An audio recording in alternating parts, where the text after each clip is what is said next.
नमस्कार दोस्तों।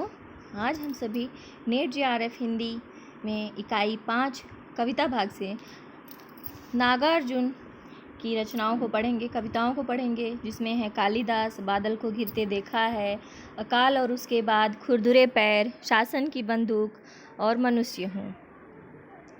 नागार्जुन का जन्म 1911 में और मृत्यु 1998 में हुई थी। नागार्जुन का असली नाम वैद्यनाथ मिश्र है, परंतु बौद्ध धर्म में दीक्षित होने के बाद उनका नाम नागार्जुन पड़ गया। वे दलित और शोषित वर्ग के कवि होने के कारण प्रगतिवादी चेतना से युक्त हैं। उन्होंने मैथिली में यात्री नाम से और हिंदी में नागार्जुन नाम से लिखा। वे व्यवस्था के विरोधी कवि हैं। तो शुरू करते हैं उनकी कविता कालिदास। कालिदास सच सच बतलाना, इंदुमती के मृत्यु शोक से अज रोया या तुम रोए थे। कालिदास सच सच बतलाना, शिव जी की तीसरी आँख से निकली हुई महाज्वाला में घृत मिश्रित सूखी समिधा सम कामदेव जब भस्म हो गया। रति का क्रंदन सुन आंसू से तुमने ही तो दृग्ध होए थे। कालिदास सच सच बतलाना, रति रोई या तुम रोए थे। वर्षा ऋतु की स्निग्ध भूमिका, प्रथम दिवस आषाढ़ मास का। देख गगन में श्याम घन घटा, विधुर यक्ष का मन जब उचटा। खड़े खड़े तब हाथ जोड़कर चित्रकूट से सुभग शिखर पर उस बेचारे ने भेजा था, जिनके ही द्वारा संदेशा उन पुष्करावर्त मेघों का साथी बनकर उड़ने वाले। कालिदास सच सच बतलाना, पर पीड़ा से पूर पूर हो, थक थक कर और चूर चूर हो। अमल धवल गिर के शिखरों पर, प्रियवर तुम कब तक सोए थे। रोया यक्ष की तुम रोए थे। कालिदास सच सच बतलाना, कालिदास सच सच बतलाना। अब अगली कविता है बादल को घिरते देखा है। इसमें उन्होंने कोमल प्रकृति का वर्णन किया है, लेकिन यह वर्णन छायावादी नहीं है। यथार्थवादी शैली में नागार्जुन ने पर्वतीय बादल का वर्णन किया है और चांदनी रात का सौंदर्य नागार्जुन को अपनी ओर आकर्षित करता है। चांदनी रात का मोहक अंकन उन्होंने इसी कविता में किया है। अमल धवल गिर के शिखरों पर, बादल को घिरते देखा है। छोटे छोटे मोती जैसे उनकी शीतल तुहिन कणों को, मान सरोवर के उन स्वर्णिम कमलों पर गिरते देखा है। बादल को गिरते देखा है। तुंग हिमालय के कंधों पर छोटी बड़ी कई झीलें हैं, उनके श्यामल नील सलिल में समतल देशों से आ आकर पावस की उमस से आकुल तिक्त मधुर विष तंतु खोजते हंसों को तिरते देखा है। बादल को घिरते देखा है। ऋतु वसंत का सुप्रभात था, मंद मंद था अनिल बह रहा। बालारूढ़ की मृदु किरणें थीं, अगल बगल स्वर्णाभ शिखर थे। एक दूसरे से विरहित हो, अलग अलग रह कर ही जिनको सारी रात बितानी होती। निशा काल से चिर अभिशापित बेबस उस चकवा चकवी का बंद हुआ क्रंदन फिर उनमें। उस महान सरोवर के नीचे शय वालों की हरी दरी पर प्रणय कलह छिड़ते देखा है। बादल को घिरते देखा है।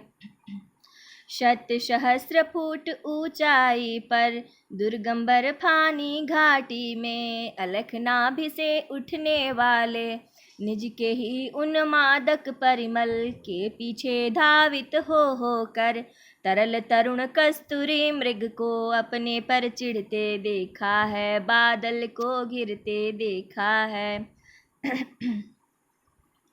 कहाँ गए धनपति कुबेर, वह कहाँ गई उसकी वह अलका। नहीं ठिकाना कालिदास के, व्योम प्रवाही गंगा जल का। ढूंढा बहुत किंतु लगा क्या, मेघदूत का पता कहीं पर। कौन बताए वह छाया मैं, बरस पड़ा होगा न यहीं पर। जाने दो वह कवि कल्पित था, मैंने तो भीषण जाड़ों में। नभचुंबी कैलाश शीर्ष पर, महामेघ को झंझानिल से। गरज गरज भिड़ते देखा है, बादल को गिरते देखा है। शत शत निर्झर निर्झरणी कल, मुखरित देवदारु कनन में। शोणित धवल भोजपत्रों से, छाई हुई कुटी के भीतर। रंग बिरंगे और सुगंधित फूलों की कुंतल को साजे, इंद्रनील की माला डाले।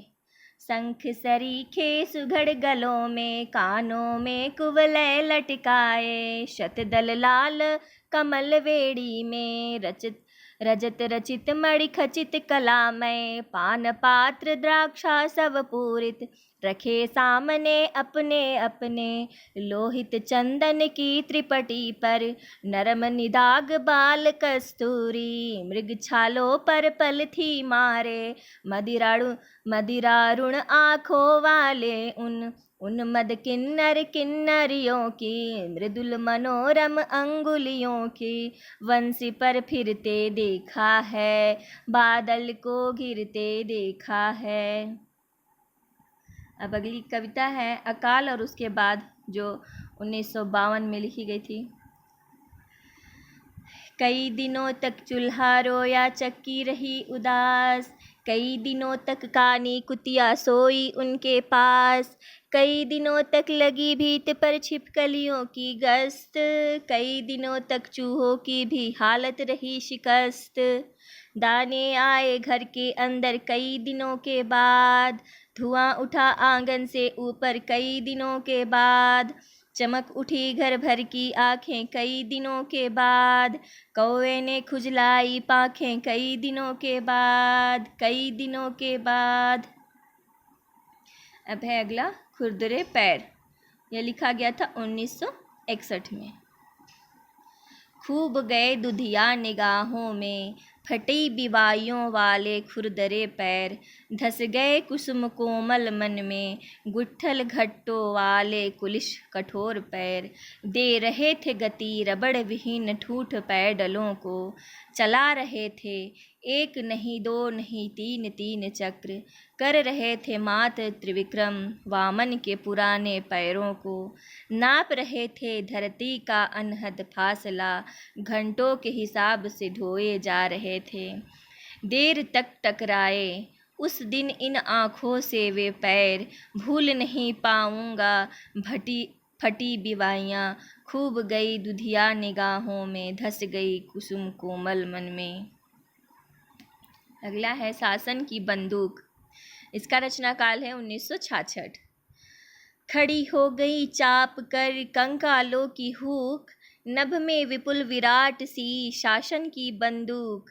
उस हिटलरी गुमान पर सभी रहे हैं थूक, जिसमें कानी हो गई शासन की बंदूक। बढ़ी बधिरता 10 गुनी बने विनोबा मूक, धन्य धन्य वह शासन की बंदूक।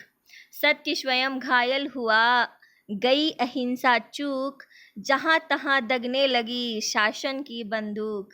जली ठूंठ पर बैठ कर गई कोकिला कूक, बाल न बाका कर सकी शासन की बंदूक। अगला है मनुष्य हूँ नहीं कभी क्या मैं थकता हूँ, अहोरात्र क्या नील गगन में उड़ सकता हूँ। मेरे चित कबरे पंखों की भास्वर छाया, क्या न कभी स्तंभित होती है।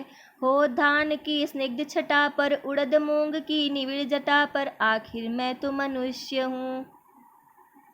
उरु रहित सारथी है जिसका, एकमात्र पहिया है जिसमें साथ साथ घोड़ों का वह रथ नहीं चाहिए, मुझको नियत दिशा का वह पथ नहीं चाहिए।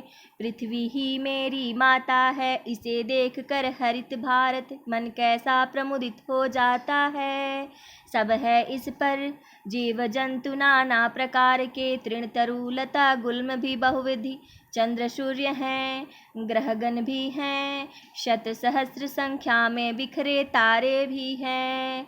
सब हैं इस पर, कालकूट भी यहीं पड़ा है, अमृत कलश भी यहीं पड़ा है। नीली ग्रीवा वाले उस मृत्युंजय उसका भी बाप यही, नीली ग्रीवा वाले उस मृत्युंजय उसका भी बाप यही। अमृत प्राप्ति के हेतु देवगण नहीं दोबारा अब ठग सकते, दानव कुल को मनुष्य हूँ। तो आशा करती हूँ दोस्तों आप सभी को अच्छा लगा हो और कुछ याद भी हुई होगी कविता। धन्यवाद।